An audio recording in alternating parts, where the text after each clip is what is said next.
Nota que salió en el año 2012, creo, donde ya empezaron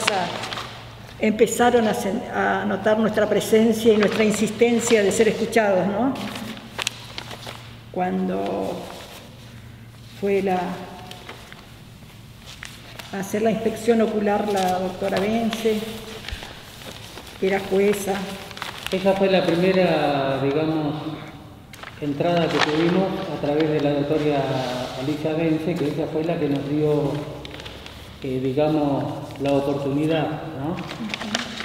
Nosotros fuimos a verla, a Alicia Bence. Esto también nosotros lo usamos mucho en las audiencias cuando hicimos el juicio. La vez que nos llevó la doctora Alicia Bence en un allanamiento que se hizo en la empresa.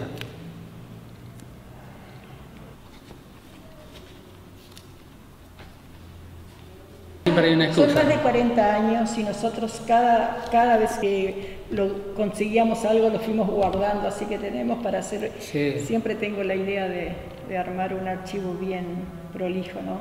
Que por el momento no nos falla ninguno de los dos, que tenemos la historia acá en el disco rígido. Todo está guardado en la memoria, todo.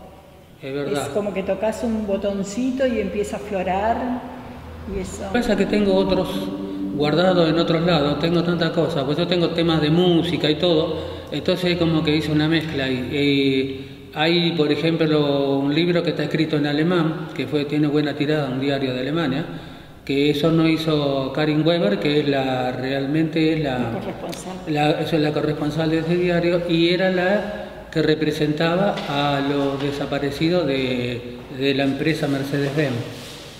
Ya hace mucho, ahí estamos con Pedro en una foto que nos sacaron, pero se hizo tarde y no lo traje. Yo nací en la ciudad de Gualeguaychú, el 12 del 11 de 1945. Y después me trajeron de chico acá y prácticamente me crié entre Tigre y San Fernando. Yo esto lo conozco con los ojos cerrados, todo esto. Porque yo vivía en La Rocha. Rocha, ¿viste dónde empieza Cazón? Bueno, ahí empieza, de donde empieza Cazón para acá es Tigre, para allá es San Fernando. Bueno, una cuadra hacia acá, ahí comienza Rocha también. Y yo vivía Rocha 56. O sea que conozco todo esto, sí.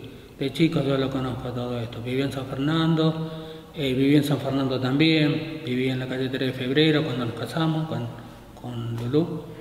Y después, bueno, de ahí fuimos a vivir a Torcuato, porque ya tenía los hermanos que vivían en Torcuato. Y después, cuando yo entré a trabajar en la empresa, era fin del 70, era casi 71, yo entré... casi en diciembre, no me acuerdo si diciembre o enero, el 70 prácticamente. Por eso está entre 70 y 71. Creo que en el 71 me parece, creo que era enero, ¿no? Sí. Ahí ya 71, sí. Ahí entré a trabajar en la empresa Ford. En realidad yo entré como tapicero ahí. Yo fui a trabajar como tapicero. No había de tapicero, entonces me dijeron que lo único que había era de soldador. Entonces yo, bueno, entré como soldador ahí a trabajar. Y me quedé como soldador ahí. Entonces yo estaba en la planta de estampado, donde se estampa el auto, donde se trabaja todo el chaperío prácticamente, donde se arma. Eso después pasa por un puente que va a la otra planta y allá sale terminado. Cuando entré era una relación toda muy buena, era todo muy bien, es más, se ganaba bien, había horas extras, las hacía, porque yo justamente, hablando del tema de donde vivía, nosotros después, ya estando en Torcuato, nosotros compramos en el año 1973 la casa ahí, que es donde estamos viviendo actualmente. Y Pero contale que no eres delegado. No, yo no era delegado, para empezar, sí. Eso sí, yo no era delegado. Lo que pasa es que cuando vino el golpe, realmente nosotros éramos 24 los que nos llevaron de la empresa. Pero, ¿qué pasa? No éramos todos delegados, eran delegados, subdelegados y operarios. Esa fue la realidad de todos, ¿no?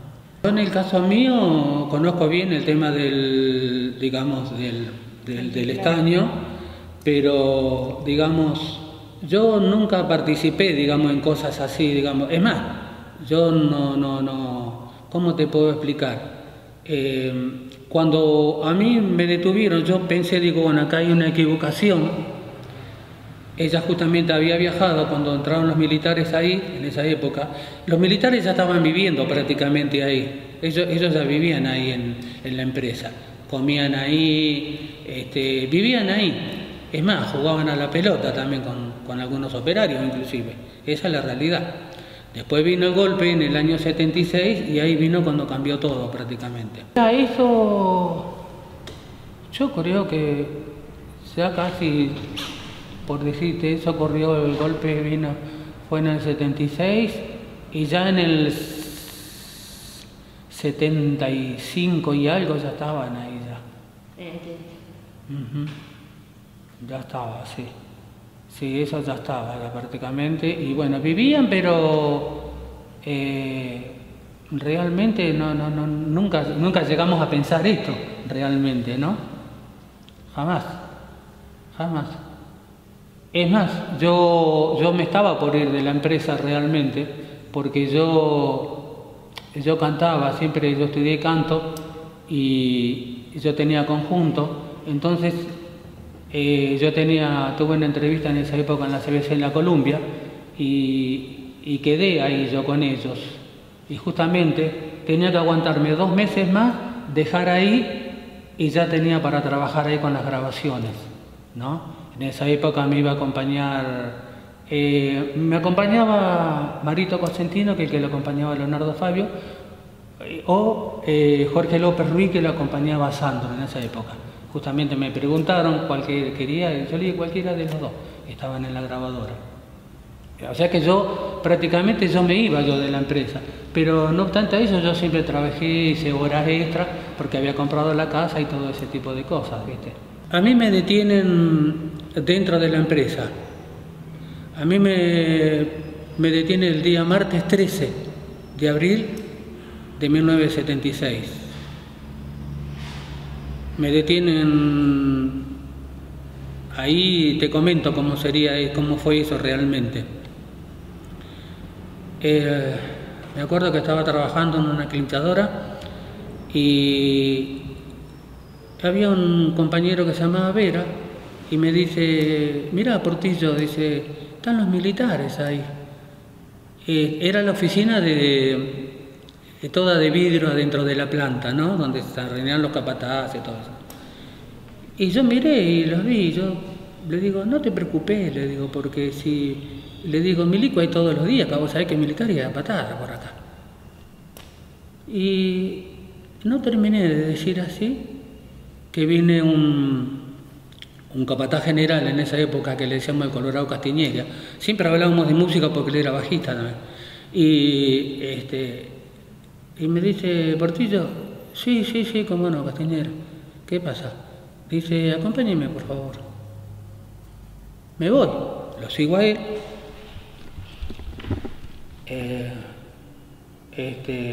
Pasamos, estaban los militares ahí.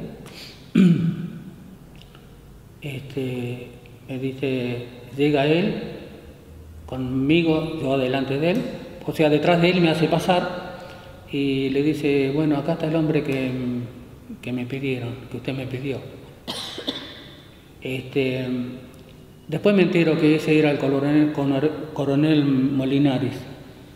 Bueno, estaba así vestido de fallina, con varios militares. Me miró de arriba abajo, con esa mirada que tienen fría ella, siempre los militares. Y yo pensé, porque ella había viajado a Corrientes, porque ella es de Corrientes. Había viajado y yo pensé, digo, bueno, dentro de mi ignorancia, decía yo, le pasó algo a Luz, seguro que hubo un accidente, algo. Mira la lista él Él estaba con una lista, el coronel con una lista, y se veía la lista transparente que dice Ford, ahí dice, tiene un logotipo, ¿no? Que dice Ford, porque el color que siempre, o sea, es planilla clara, pero el color del logotipo es azul. Y entonces mira y dice, ¿usted es Portillo? Sí, señor. Bueno, le digo, ¿qué pasó? Le digo, ¿qué es lo que...? Y me dice, ¿usted es Portillo? Sí, yo soy Portillo, sí, Vicente es Portillo, sí, correcto. Miró otra vez la lista, ¿sí? Y le digo, bueno, ¿qué es lo que pasó? ¿Qué es lo que debo hacer? Me dice, usted ahora se va a poner en el medio y los va a acompañar a los soldados. Y es adentro tiene, digamos, unos lugares anchos que son unas calles, que son para que anden las zampias, ¿no? Todo el mundo trabajaba de allá, de este lado, todo ese ruido, chaperillo, todo eso. Y entonces le digo, bueno, está bien, me paro, o sea, salgo ahí, me pongo en el medio, 3 de este lado y 3 de este lado. Y ellos con los fusiles, todo bien así. Y digo, bueno, ¿qué debo hacer? Bueno, seguimos. Entonces, eso fue dentro de la planta. Me hacen caminar por adentro para que la gente de allá me vea toda. Y vamos hasta el fondo, hasta la vía. Justamente de allá termina la vía, la planta. De allá me hacen dar toda la vuelta y vengo todo por este lado para que la gente me vea también. Y yo enseguida digo, pero acá me sentí como que me estaban exhibiendo, digo, porque yo no me quedaba, yo digo, hay una equivocación, se me hizo un nudo en la cabeza, ¿no? Entonces, bueno, hay una equivocación y bueno, me sacan de ahí, vamos para afuera, allá me ponen las esposas y me meten en una camioneta Ford, ¿no? Y tenía como un banquito al costado así, 2 banquitos, había un soldado, se fueron ellos a la otra planta.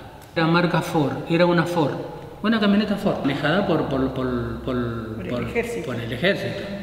Entonces, yo le pregunto al soldado que estaba conmigo ahí, yo estaba sentado, digo, escúchame, ¿qué pasa? ¿Cómo es la historia de esto de acá? No podemos hablar nada nosotros, me dice. Bueno, y ya, digo, qué cosa increíble, ¿cómo puede ser esto?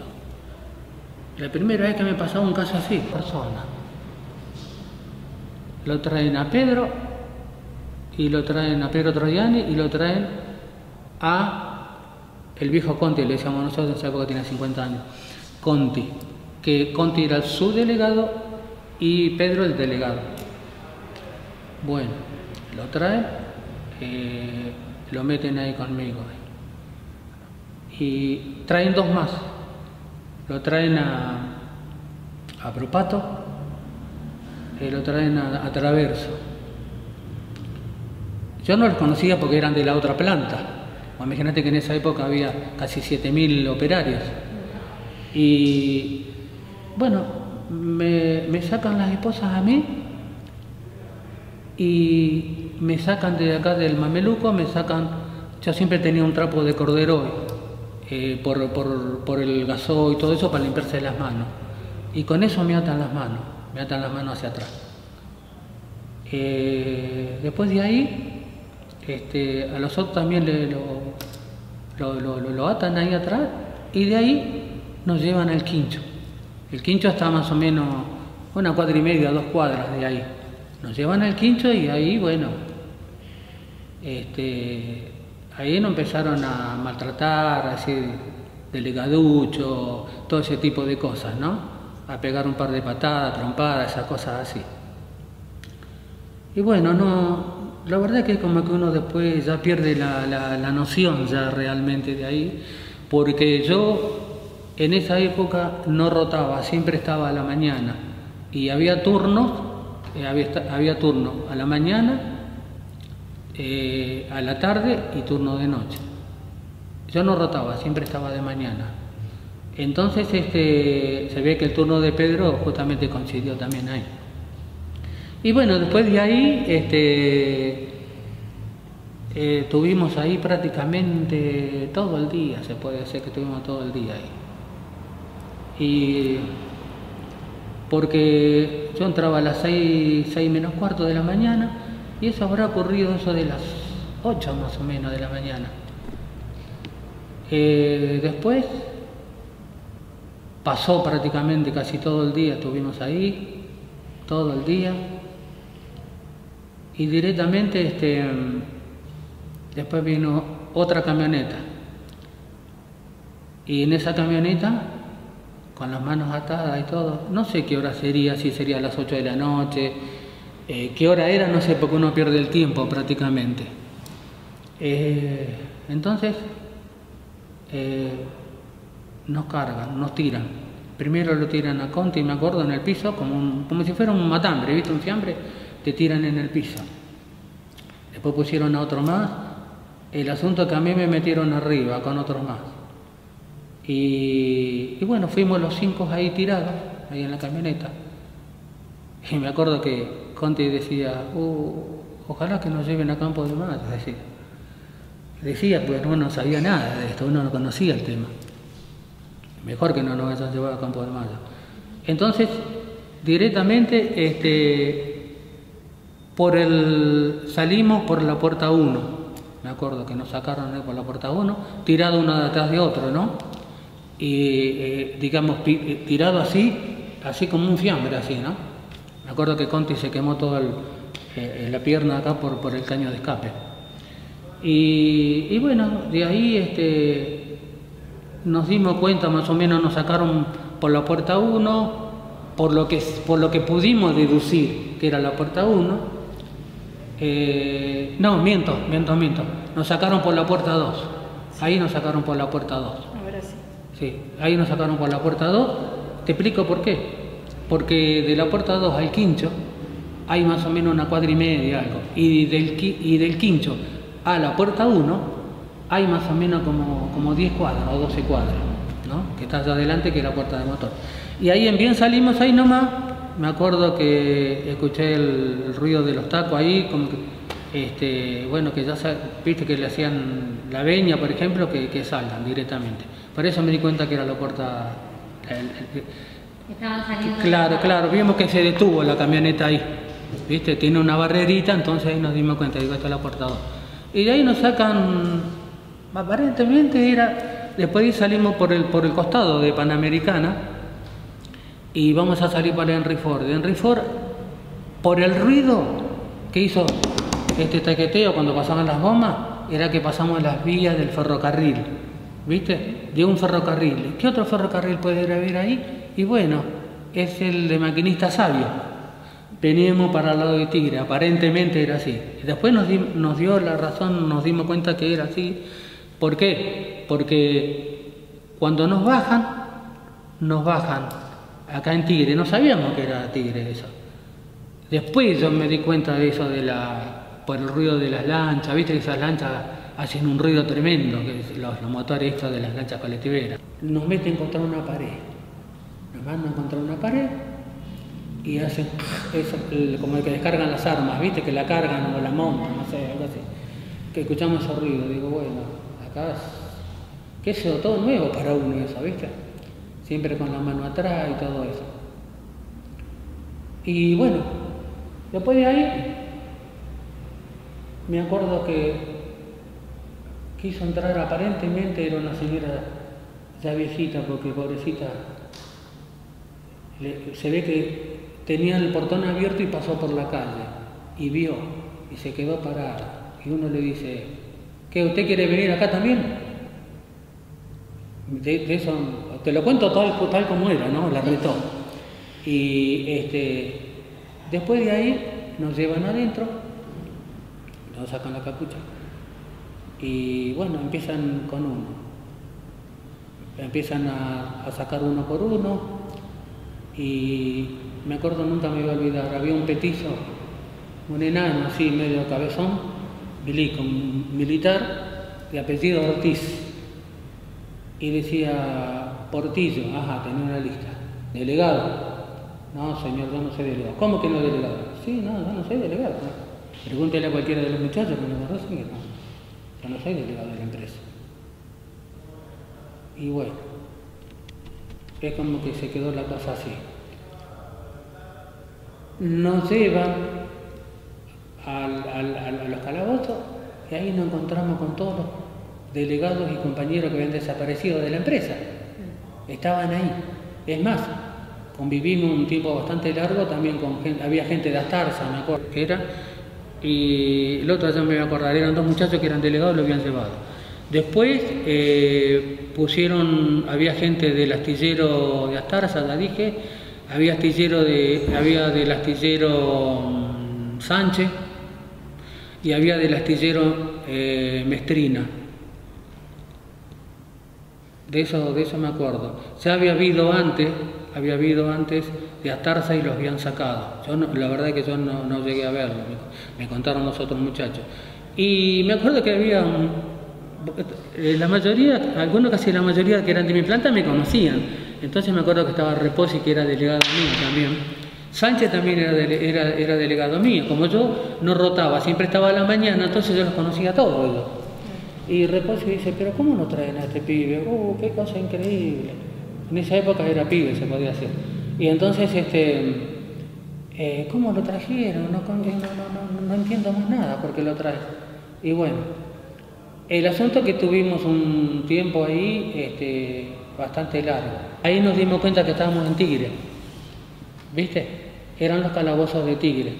De la comisaría. Sí, la que ahora viste que la que está acá en la calle Bordeo, creo que es Bordeo. Entonces se ve que la señora quiso mirar, nos pusieron contra la pared como para fusilarnos, se puede decir, porque nosotros no sabíamos nada. Yo al menos no entendía nada de eso. Y bueno, después de ahí tuvimos que hoy, que mañana, que esto, que aquello, y el asunto es que nos pasamos ahí un tiempo largo ahí. Yo había viajado a la casa de mi familia a Corrientes y a las 2 semanas, un fin de semana, que no me acuerdo en ese momento por qué, era un fin de semana que era largo, iba a ir él a visitar a mi familia y volvíamos juntos. Y ese día 13 de abril, cuando a él lo secuestran, dentro de la empresa también trabajaba un hermano mío y él lo ve. Inclusive él sigue al móvil que a él lo traslada a la comisaría. Mi hermano, por eso, cuando yo me entero, estaba convencida de que él estaba dentro, porque mi hermano vio que el móvil que los traía a ellos de la empresa entró ahí, pero porque él lo siguió con otro compañero que le hizo el favor de traerlo en el auto a ver qué hacían con ellos. Esa noche me llama mi hermano por teléfono y me dice, Gorda, baja urgente a Buenos Aires, acá, venite como sea. Venite porque a Portillo se lo llevaron los militares. Si él entendía poco, yo entendía menos. Y le digo, ¿de qué militares me hablas? ¿Qué me estás diciendo? ¿Qué chiste que no le encuentro el sentido? No es un chiste, me dice. Vos viste, escuchaste, me imagino, me dice, que sabés que estamos, tomaron el gobierno los militares. Sí, le digo, pero eso fue el 24. Yo pensé que ahí terminaba una historia que en realidad todavía no había empezado. Teníamos tal desconocimiento nosotros, no militábamos, no nos reuníamos que en ese momento no era delito tampoco, porque estábamos en democracia, podíamos hacer lo que queríamos y lo que podíamos, pero no era lo nuestro era el arte, él cantando. A mí siempre me gustó bailar, que hasta ahora lo hago, el folclore, pintar, hacer cosas artísticas, y estábamos prácticamente recién casados. Nosotros nos casamos en el año 70, esto era el 76, nos habíamos comprado en el 73 la casa. Era todo un proyecto de vida, de progreso, de hacer cosas lindas, pero nunca nos interesó participar políticamente o enterarnos qué pasaba en el país políticamente, ¿no? Entonces teníamos un gran desconocimiento de todo. No me avisa y me dice, no, tomalo en serio, te lo digo en serio, como sea, vení. ¿Sabés por qué? porque sos vos y la mamá son las únicas personas que podrían preguntar y que le podrían dar alguna información. Bueno, ahí entendí que no era chiste y que yo tenía que volver a Buenos Aires, así que esa noche, ahí en ese mismo momento me consiguieron un pasaje en un micro, mi familia, y me vine. Al otro día llegué a las 7 de la mañana más o menos a mi casa y me esperaba mi hermano.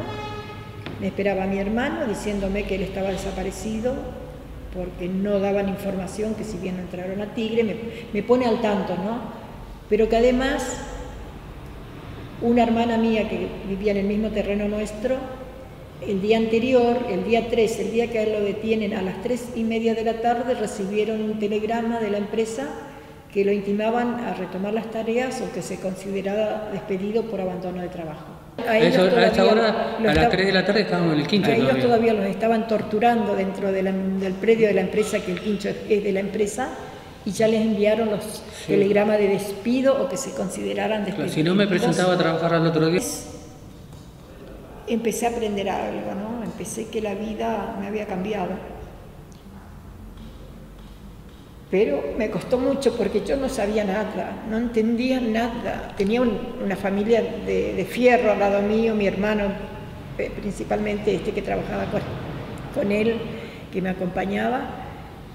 Y vinimos a Tigre. Esa misma mañana vinimos a Tigre y cuando llego cerca de la municipalidad vi un movimiento de personas uniformadas, que se venían de la regional hacia la comisaría, personal uniformado de ejército y policías. Y habían unos móviles que después me enteré que eso se llama celular, cortando, viste, que la que da contra la vía de la Bordeu, que es cortaban ahí y habían muchos uniformados dando vuelta. Es una multitud. Yo pensé, pero yo lo que menos pensé que eran todos familiares de personas. Todavía no entendía lo que estaba pasando. Yo digo, ¿pero qué hay? ¿Una manifestación? ¿Qué es esto? ¿Hay una fiesta? A mi hermano me dice, no, esperá que lleguemos, pero esto no es nada bueno, Lu, no. También es un problema. ¿Trajiste tu documento? Sí, bueno, me dijo, a partir de ahora memorizar el número de tu documento y no camines más con documento, porque te lo van a sacar en cualquier momento, me dice mi hermano, ¿no? Bueno, como pude, me fui acercando hacia la puerta de la comisaría. Yo digo, me van a atender, señora, ¿qué desea? ¿Qué le puedo? ¿Y usted qué quiere? Averiguar por mi marido. Los extremistas que pasaron por acá ya están todos dentro de un barril flotando en el río. Ay, Dios mío, pero mi marido no es Acá todos los que entraron son extremistas, así que ya todos fueron liquidados, así que acá no tiene nada que averiguar. Yo me iba muriendo lentamente, porque digo, extremista, ¿pero qué es eso? ¿Pero de qué me están hablando? Ismael extremista, no señor. Deje pasar ya las otras personas que avanzaban atrás mío, familiares, preguntando por lo... Así, ¿no? El contador de la empresa, que también lo habían secuestrado. Y me empieza a contar que ella hacía varios días que venía caminando en búsqueda de su hijo y que en todos lados la respuesta era la misma. Que no existían, que ahí no estaban, que lo fuimos por otro lado. Y ella me dice, mira, ahí está la señora de Conti, y que era esposa de un muchacho de Astilleros. Ese muchacho era, ahora ya falleció, él era trabajador del astillero Mestrina. A ver, no, él era del astillero Forte, porque estaba Forte, Mestrina, que te dije de acá, que es viejo de acá, Astarza. Y estaba una señora que justamente era la esposa de uno de los muchachos de Astarza, de apellido Ludueña. Ellas como que me rodearon un poco, yo les dije que venía de la provincia, que yo fui a visitar a mi familia, que era de Ford, y bueno, una más del grupo Ford, dijeron, ahí ya nos pusieron el grupo Ford, ¿viste? Y me dice, ¿por qué no vas acá a la vuelta, que está la regional en la otra esquina, y preguntá si hay algún listado, porque a nosotros no nos dan información, a lo mejor vos vas con tu hermano, y no sé quién te dice que no te den algún indicio de dónde están los hombres. Y mi hermano me seguía diciendo, a él lo entraron acá. Si algo pasó, pasó acá adentro, porque ayer lo entraron acá, en la noche lo entraron acá. Entonces voy y bueno, no fui mejor atendida ni mejor recibida en la regional por un policía. Me dice, usted lo que tiene que hacer es hablar con el... ¿Qué cargo dijiste que tenía Ortiz? Bueno, ese era de Campo de Mayo. Sí, el petizo, Sí. él era... Subteniente. No, creo que sargento, me parece. Bueno, el sargento, no sé Sí, bien, no sí. me acuerdo el cargo. Sí, Usted sí. tiene que hablar con el sargento Ortiz. Entonces yo le digo a mi hermano, ay, qué suerte tiene nuestro apellido, nos va a tratar vamos a ser tratados como dioses. Apareció, como dijo Ismael, un Sí. señor muy bajito, sacando pecho, tac, se cuadra y pone la mano así, ¿no?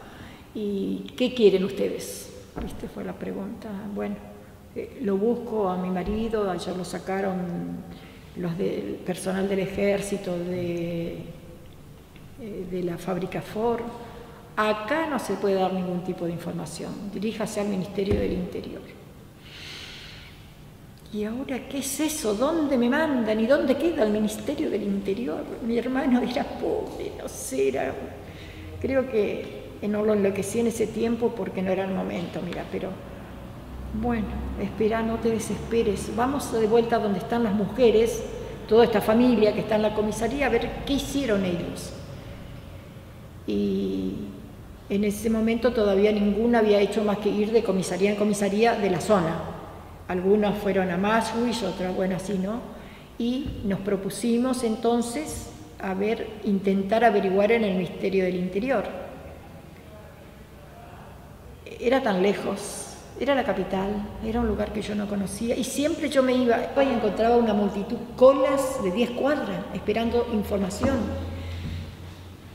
Por favor, bueno, ahí nos hicieron llenar planillas y que no sabían, ellos no tenían el destino de los... Nos negaba a saber el destino, nos negó siempre, y ellos fueron secuestrados en abril y recién en mayo nos dijeron que ellos tuvieron destino a la cárcel de Villa Devoto. Cuando ellos los trasladan a fines de mayo, un día, nosotros todos los días religiosamente hacíamos guardia en Tigre, porque ya se empezó a filtrar información de que habían detenidos ahí y que todos eran trabajadores, que ya los delincuentes comunes no los ponían acá, los llevaban a otras comisarías y esta comisaría era como un depósito, digamos, de los detenidos desaparecidos. Más o menos a fines de abril, que siempre espero que ese ángel un día aparezca en mi vida porque tengo que agradecerle, viene alguien uniformado de verde, que nunca supe si era un soldado de Campo de Mayo o era alguien de gendarmería, eso no lo supe. Estamos haciendo cola todas las mujeres, ahí era toda la Bordeu, toda la cuadra de Cazón y daba la vuelta a la cola por la otra cuadra. Era impresionante la cantidad de familiares que estábamos y cuidábamos de la mañana a la noche para que si algunos los sacaban, alguien los viera, ¿viste? Ya empezamos a organizarnos. Yo ahora me doy cuenta que empezamos a militar de alguna manera por la vida y por los derechos humanos, ¿no? No conscientemente, porque no teníamos a alguien que nos orientara. Fuimos haciendo camino al andar. Yo no tenía hijos, en ese momento nosotros no teníamos, mis 4 hijos nacieron después, y nos organizábamos cómo podríamos ir, y si alguna tenía noticias nos pasaba, y una mañana, casi al mediodía, alguien que yo ya lo había visto entrar varias veces uniformado a la comisaría, ya lo habíamos visto a este muchacho, era un muchacho muy jovencito, viene directo a mí. Estaba yo entre todo el grupo de mujeres y hombres también, porque habían hombres que reclamaban por sus familiares, y así me toma del brazo y me pone contra la pared y me hace caminar hacia Cazón y me dijo, camine, camine, camine, camine, y yo dije, soy Boleta, me mata. Me dice, usted no diga nada, solo camine. Cuando yo paro, usted para. Y yo voy a hacer como manifestaciones de que lo estoy reprendiendo. Usted solo escuche lo que yo le digo.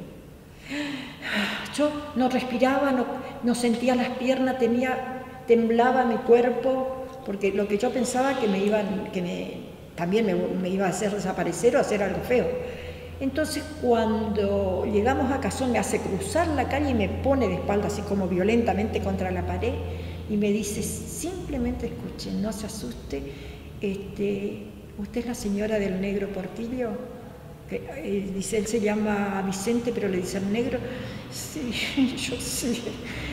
Dice, no diga nada, yo, porque corre riesgo la vida suya y la mía.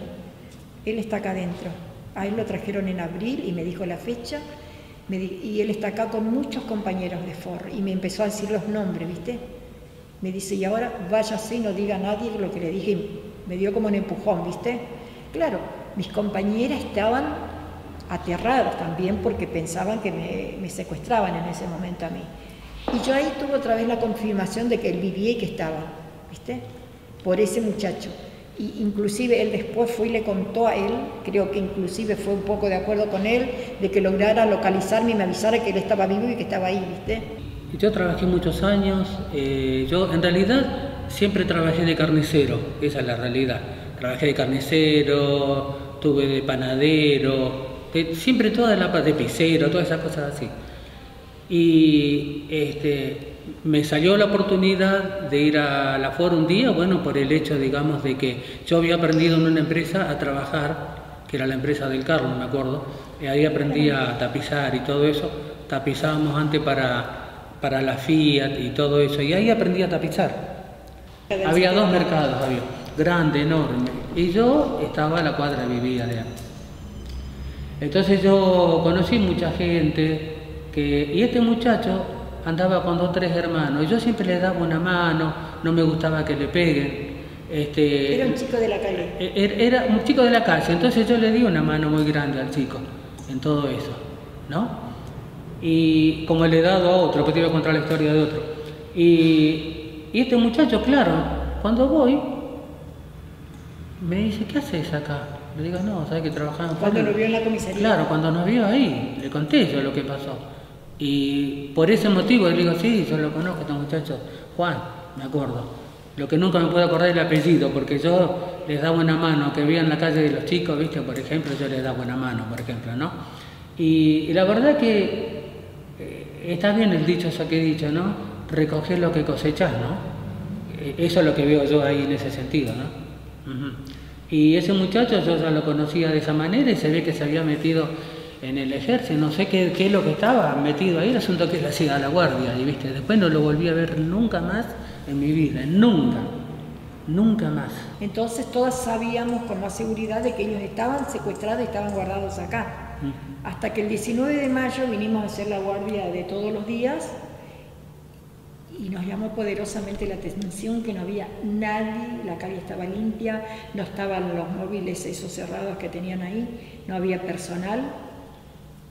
Llegamos a la puerta, de acá los pocos subversivos que habían lo llevaron a la madrugada, no sabemos dónde están, y así nos largaron de la comisaría, el 19 de mayo otra vez a buscarlos.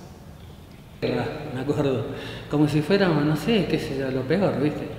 Y te voy a contar una, por ejemplo, y había un muchacho, de todos los que estaban ahí, había un muchacho que siempre me saludaba, si estaban los calabozos de acá. Nosotros estábamos al fondo en un calabozo grande donde entrábamos 10 o 12 personas, todo el día, de día y de noche con la luz prendida, no quedó en la vista la miseria. Y bueno, dice, bueno, yo pensé, digo, bueno, nos vamos todos a casa. Y no. El día del traslado. El día del traslado. Había un muchacho, me acuerdo, Babulla se llamaba ese muchacho de apellido, de barba, me acuerdo. Es de acá de Tigre, ¿viste? Sí, es conocido. De los troncos. Y vos sabés que yo no lo conocía ahí también. Y bueno, nos vamos, te vas por ti, yo sí, bueno, nos abrazamos. Y vos, y yo me quedo acá, no sé, parece que me larga. Cuando nosotros estamos en Devoto, al otro día, me entero que lo siguen de la comisaría y lo matan. Lo largan y lo matan. ¿Viste? Ese fue desaparecido hace mucho. Fue muerto, esa es la palabra. la psicopateada que nos daban, Pero porque no había una palabra que nos dijeran de aliento, siempre eran los subversivos que fueron muertos en un zanjón, los subversivos que con sus armas intentaron escapar. Sus armas, siempre tenía la palabra. Lo sacaron con mameluco a ellos de la fábrica con las manos atadas con los trapos que se limpiaban la grasa.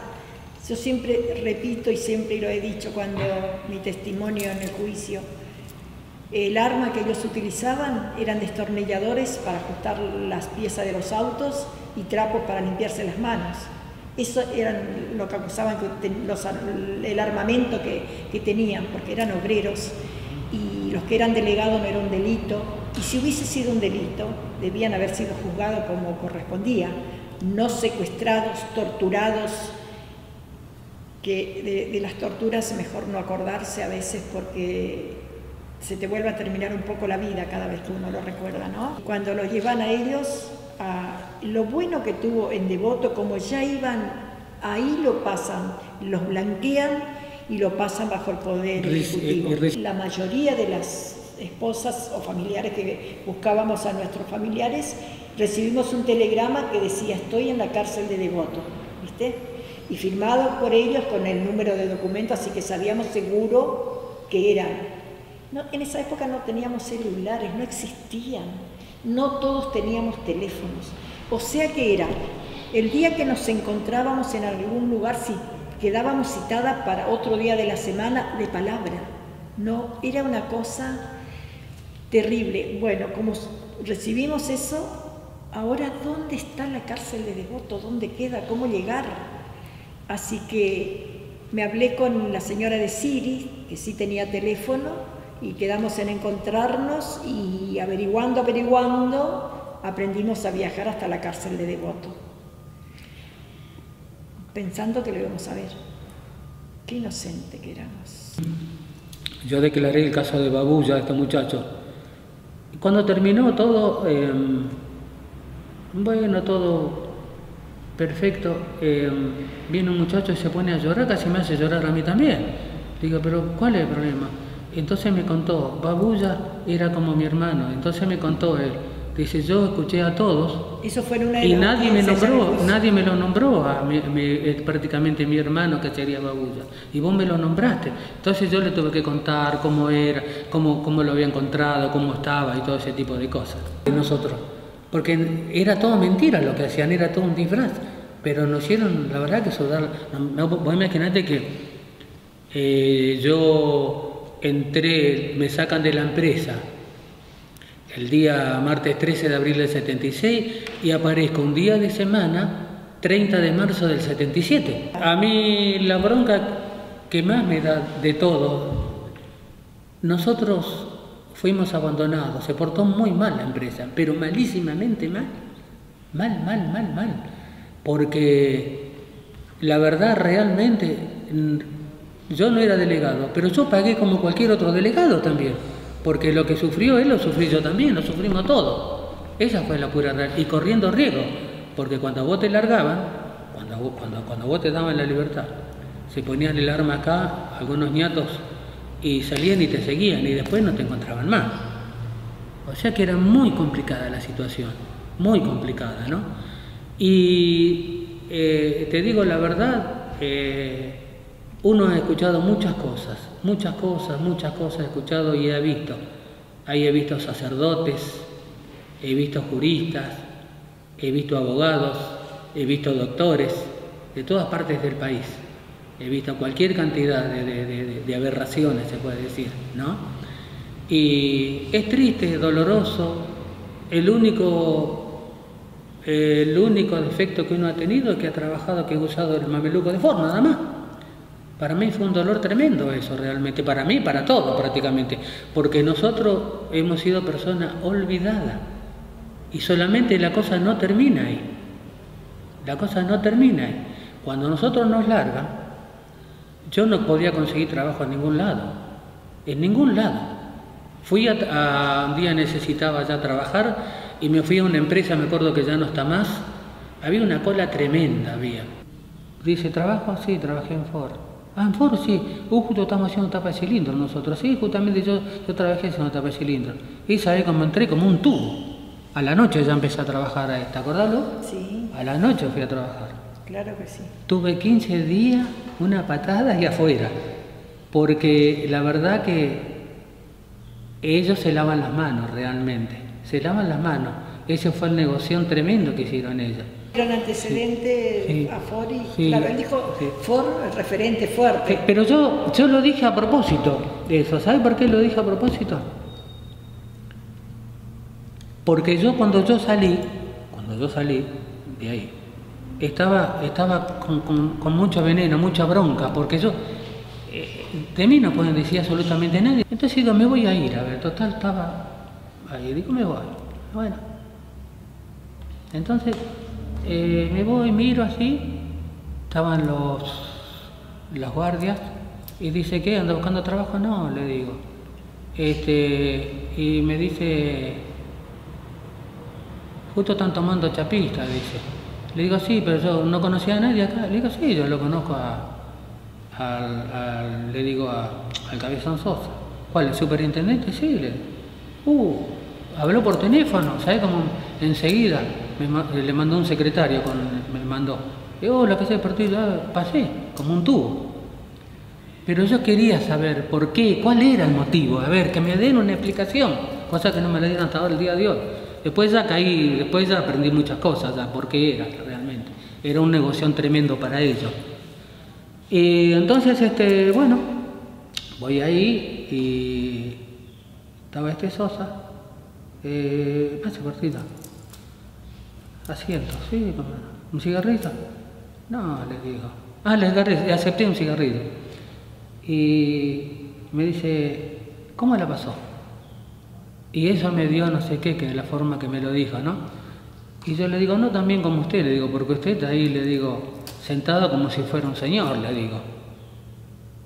Yo la pasé muy mal. Y me dice, Portillo, si yo no supiera quién es ¿usted se cree que yo le hubiera hecho pasar?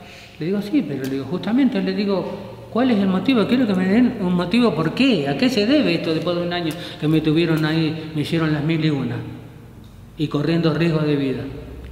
Y me dice, mire, lamentablemente yo esto no es mucho lo que puedo hacer, porque todo viene de arriba, dice. Todo, siempre dice de arriba. Todo viene de arriba, dice, ¿no? Está bien, perfecto. Ya me acuerdo cómo se llamaba en estos momentos.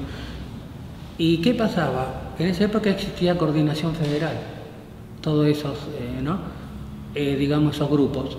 Y estos militares ponían en las empresas, ponían a los lugares estratégicos.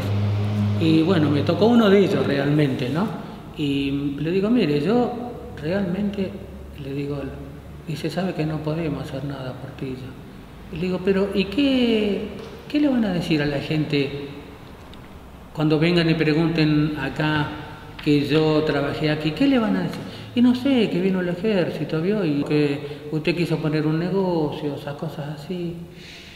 Por ese motivo, yo fui a la empresa a ver que realmente quería salir de la duda. ¿Me entendés cómo es? Y le dije realmente que había trabajado en Ford entonces entré como un tubo. Se ve que ellos manejaban toda toda esa batuta, la manejaban ellos realmente. ¿Viste? La Ford repasó a este grupo de hombres y de familias, porque fuimos las familias. Y fuimos olvidados, muy mal olvidados, porque a nosotros realmente es como que podíamos haber muerto en cualquier momento también, nos podían haber matado tranquilamente. En la última entrevista que yo tuve con Molinari, yo tuve 7 entrevistas con Molinari. Mirá qué importante es eso. Siempre me negó su responsabilidad, por supuesto, hasta que en la última visita que fue, él salió el 30 de marzo. Habían salido todos sus compañeros ya en libertad y él no salía, quedó en La Plata. Entonces yo fui a verlo y fui solita, porque siempre íbamos 2 o 3, nos hacían pasar individualmente, pero a la puerta del Campo de Mayo, a la puerta de la Escuela de Ingenieros, donde él era director, llegábamos en grupo. Ese día me fui solita porque ya todos estaban en libertad. Ninguna compañera mía me podía acompañar. Aparte ya no pedía ayuda, me fui sola a Campo de Mayo. Y me recibió, me hizo pasar rapidísimo, me hizo sentar en un escritorio tan grande como esto. Me llamó poderosamente la atención que no estaba con el gorro y que estaba como muy relajado él. Estaba sentado, porque cuando nos veía avanzar por la galería se paraba, se cuadraba, nos hacía la veña, nos golpeaba los tacos, horrible. Y ese día me dijo, sentate que vamos a charlar, dice. Le digo, no creo que charlemos mucho, yo solamente vengo a preguntar por qué mi marido no está en libertad si todos sus compañeros salieron. Y él me dijo, porque yo me encargué de negar la salida de tu marido del país. Cuando los países a los cuales él pidió asilo político le cedieron, yo personalmente denegué esa salida. Y te lo digo hoy ¿por qué? Porque de salir del país él no hubiera podido regresar al país y vos hubiese tenido que ir a los países limítrofes a encontrarte con él. Yo sabía que era cuestión de días. Tu marido, andate tranquila a tu casa, que él antes del 1 de abril está en tu casa. Esto fue el 26 de marzo. Entonces yo le digo, yo no creo en su palabra, pero ya que es tan sincero, creo que es el momento que me diga por qué. Yo estoy esperando que usted me diga por qué. Porque esa mañana lo sacó como un delincuente a mi marido, con las manos esposadas y con un mameluco de trabajo. ¿De qué se lo acusó a mi marido? Entonces él gira, hace este movimiento y acá había un enorme mueble de madera que me encantaban esos muebles de esos lugares en el ejército, son brillantes, ¿no? Abre un cajón, saca una hoja y me dice, ¿conoces esto? Una hoja de tamaño oficio, membrete de Ford, una lista manuscrita, y me pone, así como estás vos, así me hace correr la hoja y me dice, léelo. Y ahí vas a entender que no fui yo, fue Ford que lo mandó a tu marido. Léelo. Entonces empiezo a leer y todos los nombres que estaban en manuscrito, estaban tachados con una raya de lapicera, menos 2 nombres que estaban más o menos acá al medio, después seguían los otros tachados, Portillo y Propato, las 2 P. Él estaba en la 9 de La Plata y Propato estaba en Sierra Chica y todavía no había salido Libertad. Entonces cuando yo veo eso, le digo, ¿y qué va a hacer con ellos? ¿Los va a matar? Y él se ríe, ¿viste? Me dice, no, nena, por favor, ¿cómo podés pensar eso? Le digo yo, de usted y de todos sus secuaces, fueron mis palabras, pienso lo peor, porque con lo que hicieron con este grupo de hombres y con sus familias, ninguna persona que tiene sentimiento puede haber hecho. Y me dice, no, lo que pasa que ellos 2 pidieron salida del país. Entonces se atrasaron los trámites para que salgan en libertad. Pero andate tranquila que antes del 1 de abril lo tenés en tu casa. Y el 30 de marzo estuvo en casa. ¿Viste? Que realmente se le responsabilizara a Ford, porque estaba la evidencia, yo la vi, no me la contaron. Toma un traguito de agua, Ismael. Sí. Pero a todo esto fue el final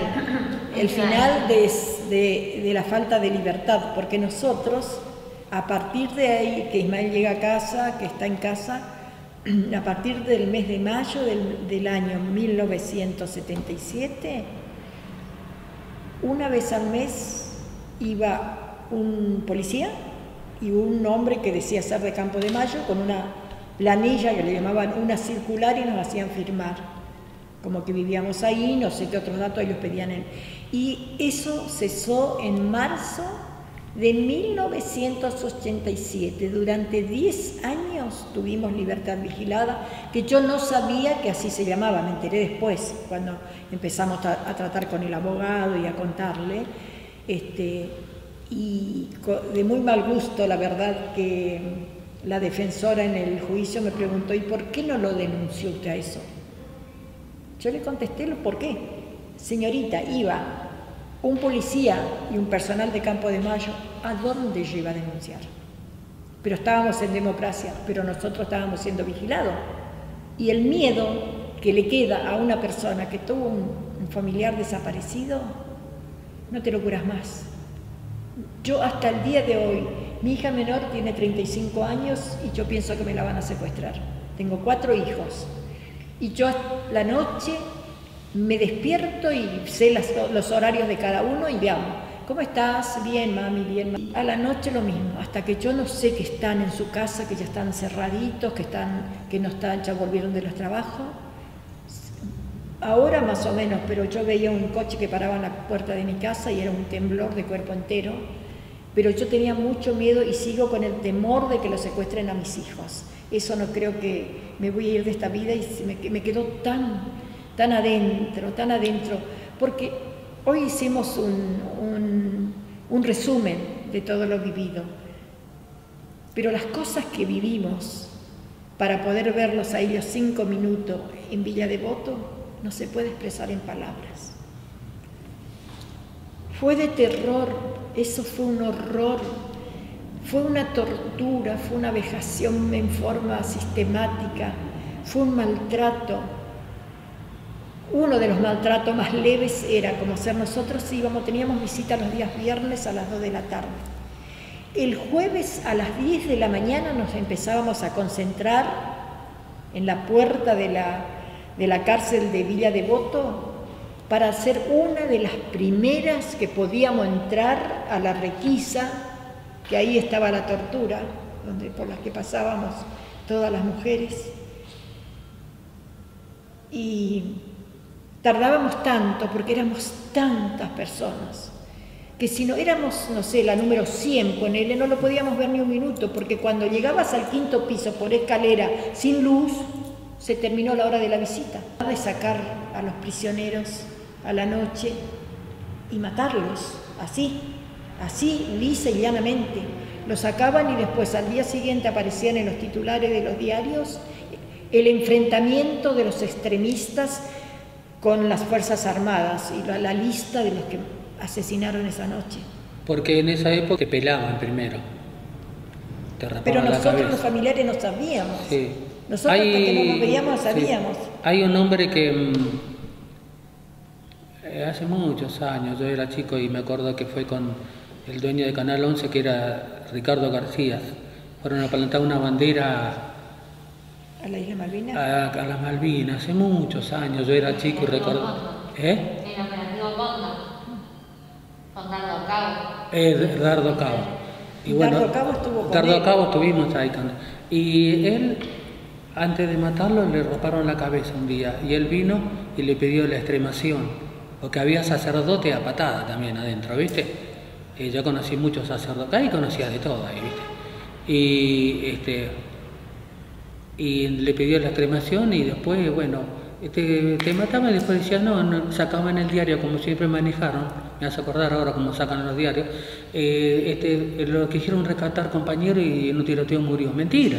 Ver un titular de eso era de terror, yo no les puedo expresar. Te digo, me refiero... Por eso digo nunca más eterno y voy a luchar por un nunca más. Me refiero como ahora el tema del lufer ese que está de moda, ¿viste?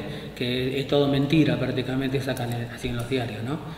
Pero en esa época la verdad que fue muy mal. Aparte teníamos un temor cuando te trasladaban porque ya se hablaba el tema de los aviones. No sé si, bueno, gente parece del campo, pero muy honesta, ¿no? Muy honesta. Y me acuerdo que estábamos ahí hablando todo con lo que había pasado y me dijo, pero mi hijo, ustedes por lo menos están con vida, pero mire, todo esto es una aberración, todo esto. Él nos contaba así realmente. Nosotros hablamos muchas veces con él. Después también me acuerdo que estaba esta mujer periodista, Guiñazú también, pero más hablamos con Ernesto Sábato, nosotros. Y me pareció una persona muy, ¿cómo te puedo decir? Muy dolorida por todo esto, ¿no? Sensibilizada. Sí, muy civilizada, una persona muy civilizada. No, sensibilizada, con sensibilidad. Sí. Y bueno, y he conocido también así gente muy buena, muy trabajadora, había sacerdotes, ¿viste? Yo conocí un sacerdote, me acuerdo, un sacerdote que conocí ahí muchos sacerdotes, y entre eso también vi en una oportunidad, trajeron como 15 o 20 sacerdotes juntos, pibes jovencitos, blanco como un papel. Y algunos atados, viste, se le veía, pobrecito, le metían alambre y con el alambre se le veía todo, que estaba lastimado. Y se ve que lo traían porque nunca lo han visto al sol, lo han tirado en un sótano y después al tiempo lo sacan, viste. Es una aberración lo que pasó realmente eso, viste. Y a sus operarios, que algunos cumplían la función de delegados, otros no, pero eran hombres pertenecientes a esa empresa, trabajadores de esa empresa. Y la justicia llegó como ahí, o estamos esperando, ansiosos, el 24 de febrero, porque si bien se hizo el juicio, se llegó a la condena de los responsables de la empresa, esa sentencia tiene que quedar en firme. Y ahora el 24 de febrero es la reunión en casación, donde pueden quedar en firme la sentencia o puede que no. Tampoco lo sabemos todavía. Y por otro lado, que ahí tiene que estar la señalización definitiva para que todas las generaciones que van a venir, porque nosotros ya lo vivimos y tenemos la historia en la vida y la tenemos grabada a fuego, pero todas las generaciones como ustedes tan jóvenes, que sepan que ahí existió un campo, funcionó un centro clandestino de detención en ese famoso Quincho y que dependía de la empresa. Ninguno de los que estaban en la empresa como responsables ignoraban que ahí eso existía y permitieron que eso sucediera y entregaron en bandeja a sus hombres trabajadores. Entonces eso no puede quedar en el olvido, no puede, no debe. A nosotros la FOR nos debe eso. Y después, por otro lado, bueno, el resarcimiento por todos los daños que hemos recibido, que es otro tema que todavía está en veremos, iniciar ese juicio laboral. Pero por lo menos ver plantada esa columna para que nadie dude y para que todos se enteren lo que pasó. Y que nosotros, que hoy todavía podemos caminar o trasladarnos, yo dije algo un día y lo repito un día, por lo menos que Ismael pueda palpar, porque si le quitaron la posibilidad de ver, porque Ismael está en este estado porque ellos le privaron de la medicina durante un año, Ismael no podía dejar un día de medicarse y llegó a esta instancia de su visión, pero por lo menos que pueda palpar esas columnas y decir, se hizo justicia, se está haciendo justicia, nos merecemos, no pedimos nada que no nos corresponda, absolutamente nada. Nosotros y más ellos son inocentes, fueron inocentes y lo hicieron pagar como delincuentes acusándolo no sé de qué, de nada. Pero entonces todas esas cosas están encaminadas y de golpe, como en este momento, nos sentimos, ay, ¿qué pasará con Garay que está tan delicado de salud? Y así se nos va, uno a uno se nos están yendo los compañeros. Porque si hay algo que no perdona es el tiempo. Ismael en ese momento tenía 30 años, hoy tiene 75. Pedro tiene 80, un hombre que tenía menos de 40 años. Y el tiempo pasa y es lapidario. Entonces nosotros con esto poco hemos tenido mucho más tiempo que el que nos falta. Entonces queremos ver la justicia realmente justa, porque hasta ahora sí. El juicio fue ejemplar, fue histórico, se juzgó, se trabajó muchísimo, hemos trabajado en eso y estamos satisfechos, pero falta esa sentencia en firme y que los culpables vayan como corresponde, donde corresponden estar. Y nosotros poder hacer la señalización que nos apremia. Ya para nosotros mañana es tarde, tuvo que haber sido ayer. No sé cómo vendrán las cosas, pero yo presiento que tenía la ilusión, porque siempre, a pesar de todo, sueño. Si algo no me quitaron fueron los sueños, el don de buena gente y la sinceridad en todo lo que viví, ¿no? Contarlo con la realidad. Y estamos trabajando en FOR. Y yo estaba fuimos a la parte de enfermería, había uno sentado, otro sentado, y yo le digo, leí hasta el diario, así, ¿no? Y le digo, ¿te puedo hacer una pregunta? Sí, ni me miró prácticamente, esa es la palabra. Y yo le digo, ¿vos te llamás Osvaldo? Y se sorprendió y bajó ¿no? Me di cuenta que se sorprendió. Y me dice, ¿pero qué? ¿Quién sos vos? Le digo, yo te pregunto si vos sos Osvaldo. Le digo, vos hace muchos años no atropellaste a una chica antes de que existiera la Panamericana con una motocicleta en la General Paz. ¿Pero quién sos vos? Entonces yo le digo, yo trabajaba con vos, yo era chico, ¿te acordás? Y ahí, bueno, ahí ese muchacho trabajaba en FOA. Después, ese muchacho, yo no lo vi más, pero después voy y lo encuentro a ese muchacho en Devoto. Ese muchacho lo daba por desaparecido, pero después me dijeron que lo agarró el tren, ese muchacho a él, con un nietito en una camioneta. O sea que hay muchas cosas todavía, viste, que quedaron inconclusas. Nosotros hablamos de los 24 que nos conocimos y todo ese tipo así, ¿no?